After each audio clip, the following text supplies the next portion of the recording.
Hi guys! Magluto tayo ngayon ng tinola. Ayan, teka lang guys. Ayan, maghiwa muna tayo ng sibuyas, kamot, sili, bawang, luya. Magtinola tayo. Ayan. Madilim dito banda sa mayaming kusina. Ayan, hiwain natin guys. Ito. Ayan, hiwain natin. Ang ihalo ko na lang is dahon ng sili. Alin ko. Ayan, dahon ng sili ang ating ihalo. Kasi wala na akong makitang dahon ng malunggay. Wala na akong makita guys. Kaya yan na lang ihalo ko. Ayan, magluluto muna tayo guys. Tara, samahan nyo ako magluto guys. Ayan, magigisa na tayo. Ayan, ngayon lang ako lang sabaw kasi kanina nasa school sila lahat. Kaya ako lang mag-isa. Pag ako lang mag-isa, bumibili na ako ng lutong ulam.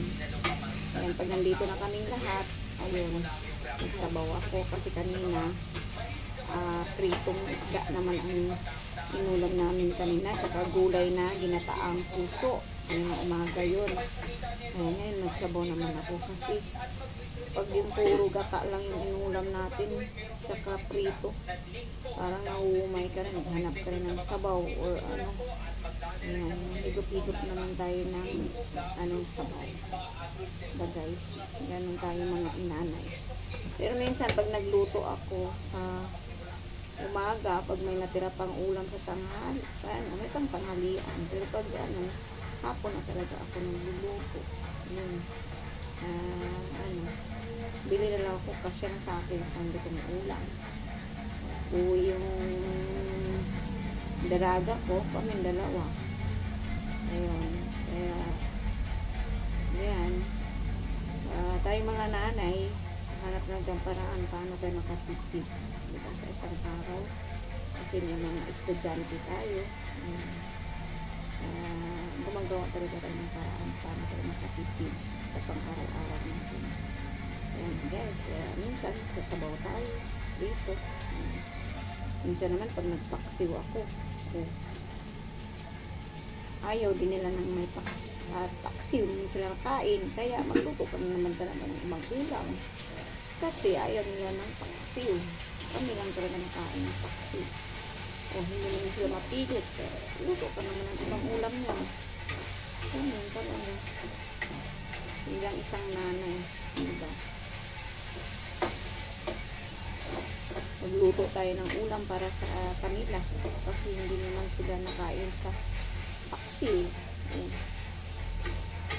Bukudanan natin ng ulam. Ganon tayo mga nanay, diba? Kaya ganon. Ipapadoble ang ating luto. Minsan. Pero minsan lahat naman yung ibang luto naman nakain naman din sila. Kaya sabit-sabit din ako. Galing ako sa palengke. Kaya ganito yung itsura. Ayan, galing ako sa palengke. Kaya nag-ano ako nito guys. Ayan na, naigisa ko na yung bawang sibuyas, sili. Sinama ko na yung sili para medyo maanghang-anghang, pati luya. Ayan, nilagay ko na rin yung manok para kapisin natin dyan. Ito. Nagkatas na, saka natin lagyan ng sabaw para mawala yung lansa niya.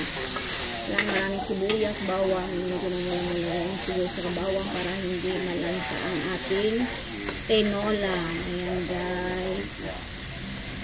Ayan, nawala natin siya. Kasi nagdikit-dikit na. Ayan. Ayan, pakatasin muna natin yan siya dyan. Pagka medyo ma-preto-preto siya ng gusto para matanggal ang lansa. Ayan, hayaan natin dyan. Tapos may asin na yan. May konting magic kasi para pasok sa lasa pasok sa laman ang lasa. Baliktad na tuloy. Ayan guys. Ayan, ngayon lang ako nagsabaw. Ayan guys, kumukulo na aking tinola. Ayan, ginisa ko siya sa bawang sibuyas, luya. Ayan, sili. Nilagay ko na rin yung sili para medyo maanghang-anghang siya guys. Ayan, kumulo na. Ilalagay natin yung dahon ng sili kasi wala akong makita ang dahon ng malunggay, guys. Ayan. Medyo maanghang yan. Okay na yan. Lunod na yung dahon ng sili. Ayan. Lunod na yan, guys. Ayan. Luto na siya. Ayan. Okay na. Pinatay ko na. Luto na. Tara, kain na tayo.